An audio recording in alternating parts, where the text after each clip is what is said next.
Javier Milei, o candidato a presidente da Argentina, não é só contra direitos sociais, contra a justiça social, que ele chama de roubo. Ele defende também venda de crianças, venda de órgãos, xingou o Papa e, além de tudo, defende o fim do Banco Central no país vizinho. E acredite se quiser, ele está liderando as pesquisas da eleição que vai acontecer logo mais no dia 22 de outubro. A gente já viu aqui no Brasil esse filme de terror em 2018 e culminou, infelizmente, no pior presidente da nossa história. O que está em jogo com essas figuras bizarras que a extrema-direita criou e muitas delas elegeu ao redor do mundo? E o Milei pode ser o Bolsonaro argentino? Esse vai ser o tema de hoje do nosso Café com Bolos. E aí, tem tempo para um cafezinho? Para fazer um bom café, meu bem.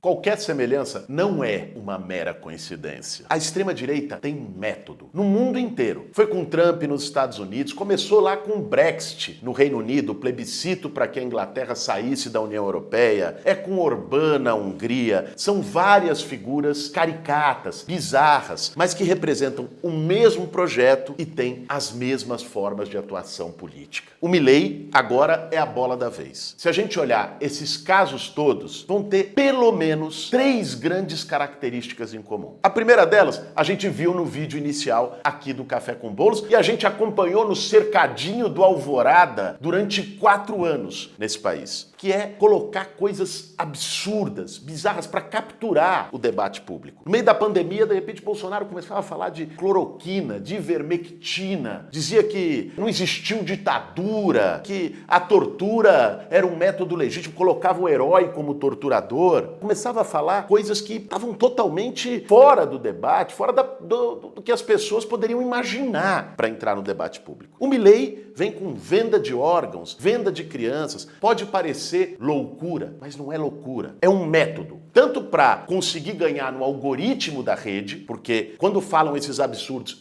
se tornam o tema. A gente ficou nesse dilema aqui no Brasil. Quando Bolsonaro falava aquelas coisas bizarras, não sabia, a gente comentava, não comentava, tratava, porque se comentasse dava mais engajamento para eles, mas o fato é que isso faz com que eles consigam controlar o que a sociedade discute na rede social, capturar e desviar dos grandes debates que deveriam estar sendo feitos, dos debates de direitos sociais, de recuperação econômica, dos problemas do sistema político. Não, isso é feito dessa maneira fantasiosa, esquisita, com ares de loucura. E quando a gente menos vê, a sociedade toda está discutindo com uma certa naturalização se pode ou não vender órgão, se existiu ou não existiu ditadura, se tortura é boa ou ruim. É o método do Bolsonaro, é o método do Milei, é o método da extrema-direita. E isso vem junto com uma espécie de reação conservadora ao avanço de pautas na sociedade que vários setores, sobretudo as pessoas de mais idade, veem com um certo receio. O avanço das pautas feministas. Aqui no Brasil, o avanço das pautas de reparação racial. O tema da liberdade de orientação sexual, de identidade de gênero. Todo esse debate também é utilizado como uma munição para que os setores conservadores façam o que eles chamam de guerra cultural. A mesma guerra cultural contra o comunismo, contra o marxismo, que o Bolsonaro falava aqui. Olha o que o Milei disse: no meu governo não haverá marxismo cultural e não pedirei perdão por ter pênis. Se dependesse de mim, fecharia o Ministério da Mulher. Isso também vem junto com o negacionismo. No caso do Bolsonaro, era o negacionismo na pandemia. No caso do Milei, o negacionismo também do Trump em relação ao aquecimento global. Diz, não existe aquecimento global. Todos os dados mostram. A gente está vivendo fenômenos climáticos extremos aqui no Brasil e em todo o mundo. E ele adota uma teoria negacionista em relação ao aquecimento global. Parece loucura, mas tem um método muito bem definido de capturar o debate público e construir cortinas de fumaça para que não se discutam temas essenciais. A segunda característica dessa onda de extrema-direita é um ultraliberalismo, tanto em relação à economia como numa distorção do conceito de liberdade individual. Na economia, a extrema-direita casou autoritarismo com neoliberalismo. E esse casamento vem de longe. O primeiro laboratório foi com Pinochet na ditadura chilena, que chamou os Chicago Chicago Boys e fez a destruição de todo o sistema de proteção social do Estado chileno. Os idosos do Chile pagam até hoje com um sistema de previdência que deixou os mais velhos na miséria. A ideia é: privatiza tudo, vende tudo, o Estado é ineficiente, ineficaz, não serve para nada. É uma lógica, um discurso fácil, acaba com os impostos, não pode existir imposto. Não existe imposto, não existe sistema de saúde pública, não existe sistema de educação pública, não existe Estado, previdência, proteção social. E essa é a ideia neoliberal clássica que a extrema-direita recuperou da maneira mais selvagem. Eles juntaram isso com uma ideia distorcida e oportunista do conceito de liberdade individual. É a frase que o próprio Milei disse. Tá aqui, ó. Meu corpo é minha propriedade, por que não posso vender? Disse isso textualmente. Aqui é a liberdade de propagar fake news. Os bolsonaristas se juntaram para barrar o projeto de lei contra fake news pela liberdade individual de dizer o que quiser, inclusive as mentiras mais absurdas publicamente, sem ter que responder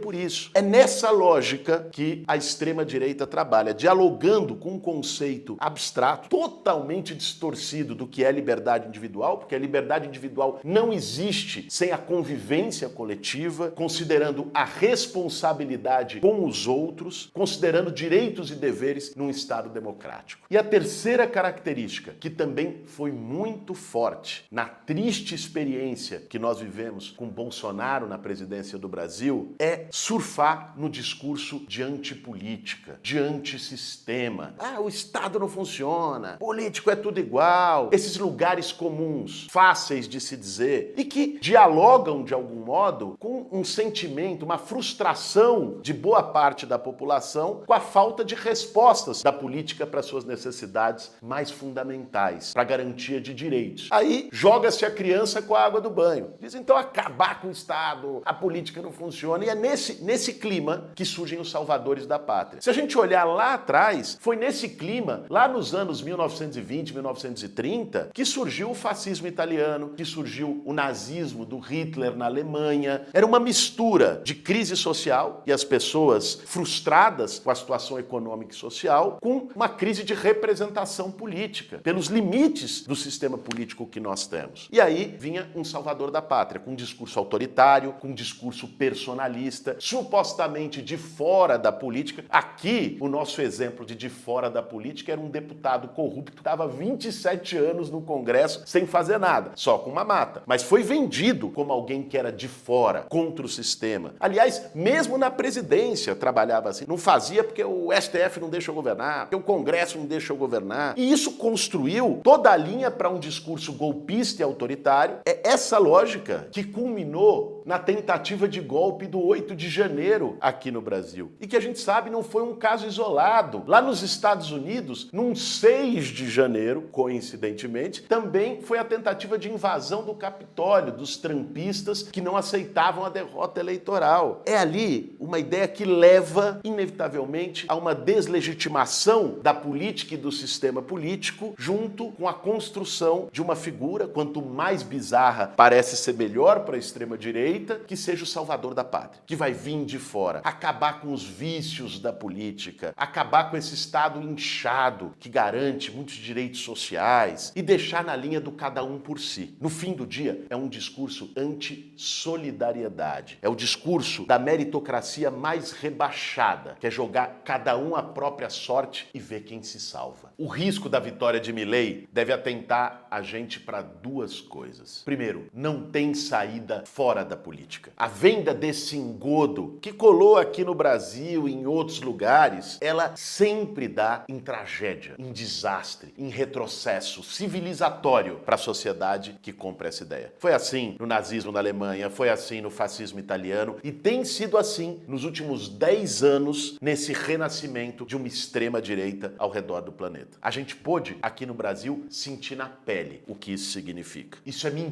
mentira e manipulação dos desejos e dos sonhos das pessoas. A política tem muitos problemas. O nosso sistema político no Brasil, na Argentina, tem um monte de limite, tem um monte de trava democrática, tem várias insuficiências, existem corrupções, existe um sistema político deformado, problemático. O caminho para a gente fazer essa mudança passa por dentro da política, por transformar a política, por fazer política de outro jeito, encarar a política como a principal ferramenta que a gente tem para mudar a sociedade. Não por negar a política e acreditar em qualquer salvador da pátria ou saída autoritária fora dela. O segundo alerta que o risco Milei traz para nós é a possibilidade da extrema-direita voltar a vencer no continente. E a gente sabe que ano passado, a grande vitória que o povo brasileiro deu a Lula, derrotando o Bolsonaro, não pôs fim ao bolsonarismo. Ele continua vivo. O bolsonarismo é um movimento que existe na sociedade brasileira, que continua tendo seus adeptos, que continua tendo sua força, que continua fazendo disputa de ideias, disputa cultural. Isso nos alerta que esse risco está sempre presente e que a gente precisa estar vigilante também aqui no Brasil para enfrentá-lo. Esperamos muito que não prevaleça o efeito Orloff e que o exemplo da tragédia do Brasil nos últimos 4 anos sirva aos argentinos enquanto é tempo, até o dia 22 de outubro, para derrotar essa ameaça de retrocesso democrático, social e cultural no nosso país vizinho. Esse foi mais um Café com Bobo.